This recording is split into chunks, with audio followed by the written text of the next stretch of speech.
it's on. Okay, perfect.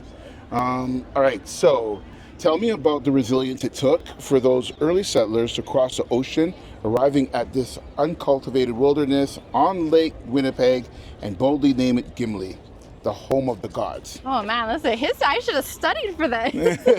Okay, I'll give you the Coles notes, and you cannot quote me on historical accuracy. I'll just Okay. tell you what the rhetoric is that the settlers first arrived and they came in through on Lake Winnipeg, and they were unprepared for the conditions. Like a lake so vast, like Lake Winnipeg, gets very the storms, especially in the fall, are like significant in the waves, and so they were looking for a safe place to land. And so if you go out Willow Island looking this way, so you can see that strip of land there, that's actually Willow Island. And so they were coming in and they saw a flash of white, so they suddenly saw a shoreline. And that what that is we call it white rock. It's where they first settled, and it's a piece of oh gosh, my husband's a mason, so I feel like I got a Tyndall, and it's native to Manitoba, and it's the white rock.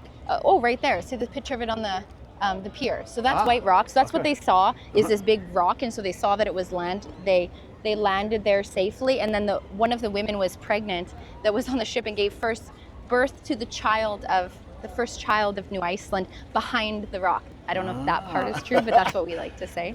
And so yeah, they went through a tremendous amount of things in their first year here. They weren't used to the climate. Like Iceland has a very tough climate, but they were unprepared for things like the lake freezing over. So while they knew how to fish, they didn't necessarily know how to ice fish. And so the people indigenous to the area were, there was one in particular, oh gosh, his name, is it John Ramsey, I think? Fact check that, but I think it's John Ramsey.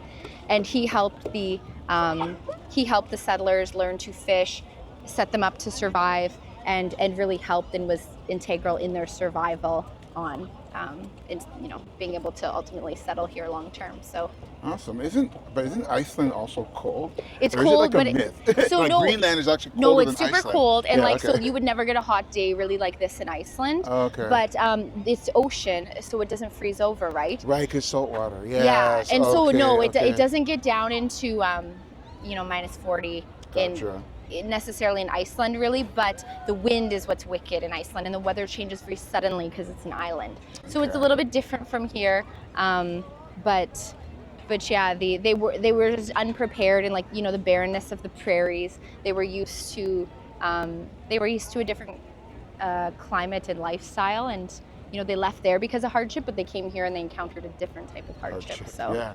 Interesting. And what was the hardship that they were encountering? Was it that volcano? it was the volcanoes, and so also if you go to Iceland, because of the volcanoes, it makes the growing conditions very, very bad because there's not a lot of agriculture. Like today they have like geothermal things and greenhouses, but back then it wasn't, you couldn't do a lot to farm and sustain yourself. like lava type of like. Right, because nothing grows. That's why Okay. Iceland doesn't really have trees, you'll notice. Yeah. Minus in some areas that they've started to really do that, but otherwise like Iceland's pretty barren. So Okay.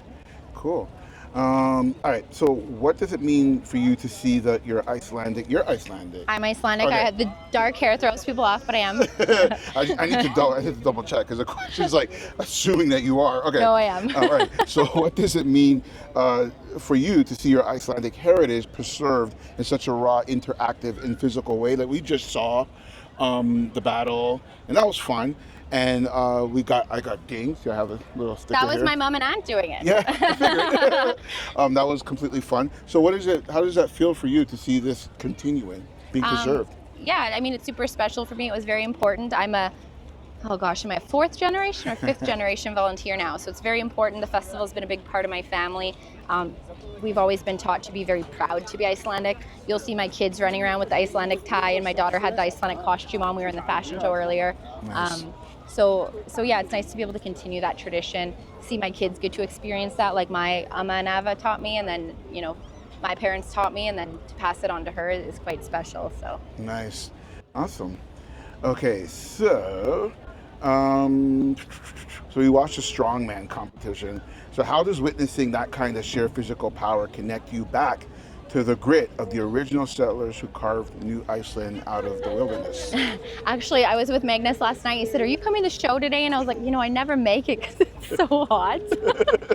And he's like, "You never come to the show." And so I didn't actually make it there today. But I always kind of look at the pictures after. So yeah, the idea of it was stemmed from the idea that the Icelanders had to do a ton of physical labor and use that sheer strength to do things. And then he runs a strongman classic in Iceland, and so the qualifiers the winners through this will qualify to do the Magnus Classic in Iceland, which is one of the few events that will lead you to the strongman. The big competition. Yeah. I don't know the exact wording, but it's like the competition. It's one of the gateways. The world one. Yeah, the world one. Yeah. He mentioned that we could be witnessing history because the winner of this would then go to Iceland and then from there go. Yeah. So it's a cool that it's a pathway to that. So we're happy to be part of that, and Magnus is a great partner and obviously very experienced. That's awesome. With all of it. I'm going to pronounce this wrong, but the Fjallkona. Fjallkona. Okay. It's okay. It's actually not that hard. No, it's, you know what, in Icelandic, the double L is a T sound. So it throws people off. So Fjallkona. Fjallkona. Yeah, that was very good. Excellent, Fjallkona. So Fjallkona, made of the mountain. So when you witness that ceremony, what does it mean? Sorry. It's like made of the mountain. Okay. Obviously translate to. So when you witnessed that ceremony, you said your children were participating in it. We were just in the fashion show. The Fjallkona was there though. Okay, as part of that. And no, but I do go to the ceremony every year where we announce the Fjallkona. We pick one each year to represent the festival. And so she is Iceland, the personification of Iceland. And it's someone in the community that has done a ton of volunteering within our community. Usually someone of that's been doing it for a significant amount of time, like 20, 30, 40 years. So each year we select one to represent the festival. And so she is Iceland and we are her children. Wicked. So. I love that. It's beautiful. It's very, And actually it's funny because we were just sitting in the VIP section there eating our lunch, and we're sitting with the volunteers, and they're saying themselves that they've been doing this for that long. That's incredible. Yeah, I've been volunteering for I don't want to age myself, but I've been volunteering, let's say, since I was 16. Wow. And I'll be almost 40 this year, and so I've been volunteering every year since then. That's amazing. So you must love it then, for sure. Oh yeah, this is the best weekend of the whole year every year. That's wicked. Yeah, we love it. And we love it too. This is amazing. All right. Okay. So, and that was the question. It was like, when you witness the ceremony, what goes through your mind about the cultural legacy being passed down to the next generation? So how does that make you feel for your children to be a part of that? Yeah, it's important. I mean, like I said, my daughter is getting, volunteers. Everyone in our family gets voluntold. So everyone helps, when I have a problem setting up beer gardens, which is my event, I go to my family group chat, can someone come down here, and I volunteers down here in a couple minutes. So my family's super, super involved in the festival, but there's also a lot of families like mine that are very involved in the festival, or friend groups, and it's more of like a get-together thing. It doesn't really feel like work. Yeah, that's crazy, because you said that your whole family's like... I would say half my family's at that beer gardens right now, which says something maybe about my family, but maybe they like to support my events. But no, it's amazing, and the vibe in there is beautiful. I love it. Yeah, and everyone's so friendly. I mean, we all bonded over these flies. The fish flies, the fish flies. I think some people call them mayflies. Mayflies. All right. Okay, so before I let you go, walk me through exactly what happens when a first-time visitor like me gets dinged to officially become an honorary Icelander. Now, I've gotten screeched in when I was in Newfoundland. So this is what we copied. It was my dad, and so this is a good question, because I was the original event chair, and then I just volunteered other people to do it because I got a little busy with other stuff. My mom and aunt and my cousin do it. So we looked at the idea of being screeched, and my dad said, why don't we do something at festival that kind of gets them in as like an honorary Viking. And so what it is now let me see if I memorize it, is you have to dress up like a Viking. So we do have some of the Viking style costumes that we borrow from the New Iceland Heritage Museum.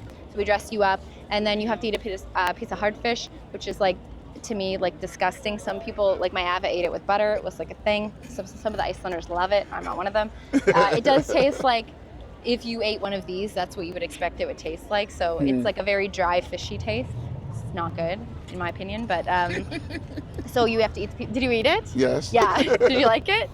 You know, it kind of reminded me of cod. Yeah, a little so bit. it is. So a lot of the time it can be the dried cod. I don't know what one you were eating, but yeah, it could be dried cod. Because actually. and before you continue, but because my grandmother used to, because we're from the Caribbean, so my grandmother used to give us dried cod as children, so maybe like you were born salt to do it up, this. and just give us pieces of it, and we would like it, like just suck on it because it's salt. It's really Yes, because of the it's salt. very salty. Yeah, So then you have to yeah. eat a piece of hardfish, shoot a shot of Brennivin, which is Black Death, translates to. It's like an Icelandic liqueur made out of different herbs from Iceland. And then you have to do your best Viking roar, and you have to say Íslendingadagurinn 3 times, which is a festival name in Icelandic.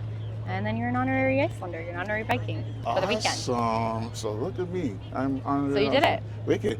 Okay, so this is the last question. So what do you hope that when people come here, what do you hope that they take away when they go home? I mean, obviously, we're always looking for them to learn about Icelandic culture and heritage and take something away from that. So, however small or significant that is, I think the underlying thing of festival that we always talk about as volunteers is like friends and family and getting together is at the root of festival. So, maybe you didn't learn something about Iceland, but you met a new friend, or you got to see your family, or you had a good time at one of our events, and that's all we're really looking for. But I will say, when we're sitting in there, some people, they don't live here anymore, but I feel like they always come back. Oh yeah, just my for family, this. Yeah. I mean, I have a very, very large family, and we do not miss the festival. Everyone travels home. It's like a coming home weekend. Oh, beautiful. It's like that for a family, like, less so than Christmas, more so than Christmas even.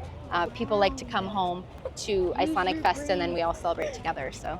Awesome. Well, thank you so much for answering all No the questions. problem. She wasn't too bad. No, that was easy. That was easy. That's all stuff I know. You didn't ask me